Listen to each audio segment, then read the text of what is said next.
جذاب ترین دسری که میتونی واسه مهمونیا درست کنی همین روکر موزه.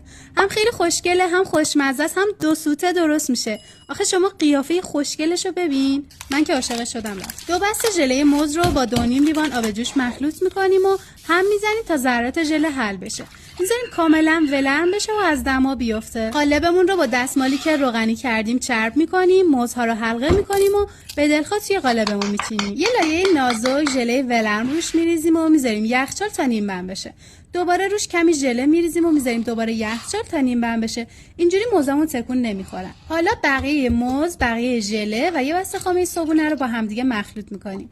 یه بسته بیسکویت پتیبور رو خرد میکنیم و به دلخواه یه موز خرد شدن بهش اضافه میکنیم تا هیجان انگیزتر بشه. شما میتونید اینجا دیگه موز نزنید، بیسکویت هم زیادی پوز نکنید. حالا مواد ژله رو داخلش میریزیم و خیلی سریع داخل قالب میریزیم تا بیسکویتمون له نشه.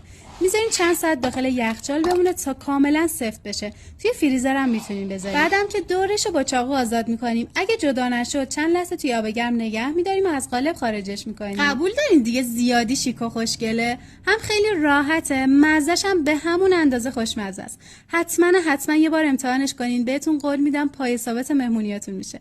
مرسی از نگاه قشنگتون.